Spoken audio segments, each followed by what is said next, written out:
Ladies and gentlemen, boys and girls, my name is Subrata Sarker. I'm a mechanical engineer working in manufacturing industry more than 22 years. Today, I'll discuss the subject decision making. I'll discuss little technical way actually how there are process actually or steps for decision making. Decision is basically saying yes or no to for any situation or something. But saying that yes or no is not an easy job actually. For that you need a lot of analysis, back of the mind actually. And if your yes or no goes wrong, so what the consequences can happen, so that also needs to be taken care. So the person who gives decision is not easy job actually. They have a lot of experience and knowledge on the subject to give a right decision for any particular situation. So decision is basically choice made out of different alternatives actually, which affects the person's life or the organization's business. And decision are basically two types. One is called routine decision and one is the major decision. Routine decision means things which happens daily, and many times we sometimes don't consider these taking decision, like today what breakfast I'm going to take, which dresses I'm going to wear for going to offices or some places, whether today in the evening we'll go out for the dinner or I'm doing at the home. So these are the small things happens in daily life. These also decision needs to be taken actually. So these are called routine decision. And the major decision major decision is basically long-term basis. So for example, you want to buy a car, so it's not whimsically or suddenly you choose that I'll buy that car actually, because a lot of things needs to be considered and it will be used for many years and there is a huge money needs to be invested. So in such cases, before taking that decision, you need to do a lot of comparison, collecting a lot of data, do analysis, discuss with the people, your family and the concerned persons, then you take the decision.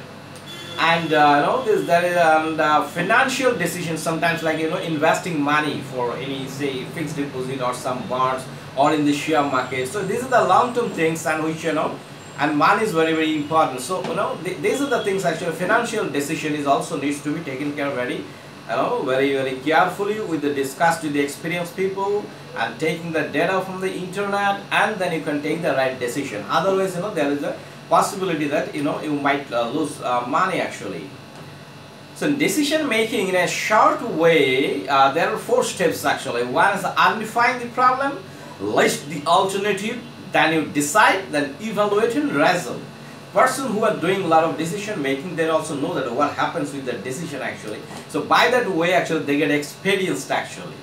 So in businesses, if we say there are 8 steps in offices or organization to take decision. Number 1, identifying the problems, identify the decision criteria actually and allocate the weights to the criteria, like which criteria has got this much percentage or the weighting, and develop the alternatives, analyze each of the alternatives, the consequences, what will happen if I choose this alternative.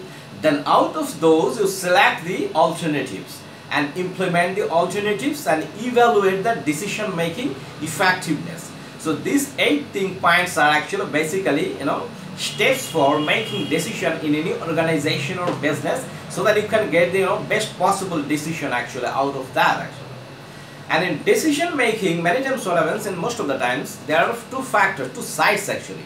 One is the internal sides, another is the external sides. So that is there are many things which are not in your control, and there are many things which are are internal control. So that part also needs to be analyzed very carefully actually. There are 4 important, as I said, that in short way 4 important points. One is identifying problem, one is list the problems, decides on the problems, and evaluate the result. This is a very common 4 steps for decision making in personal life as well as in professional life also. But in a very precisely, as I say, if you want to go in organization or business perspective, you should go with this this 8 points actually for decision making as very professional way actually. And many cases what happens actually that every option has a different consequences. So that is very important, like evaluation or final taking the decision, every alternatives. So which alternative is stronger from which directions, That's very, very important actually. And that is the value of decision making process. Actually, many times what happens, out of all these things, some people have some value in their mind actually. So that also influences the decision making process. Suppose someone want to get a big order in a business. Some people have, the person who is going to take the decision whether we should go take the order. Some people, that we must need this order by any means. But some people, they are very ethical. So if we get this order in this way, then we'll take this order. Otherwise, we don't need this order. So some cases, value or the principle or ethics also, affects the decision making process actually. And this.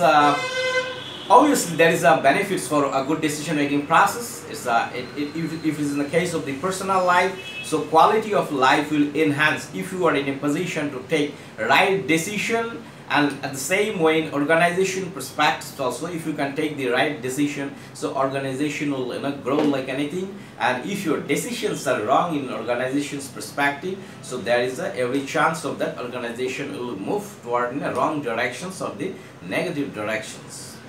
So if you find this presentation is interesting, you can share with your friends, and if you have not yet subscribed my channel, you can subscribe my channel by clicking on this bell icon so that you can get the notification for my future presentations.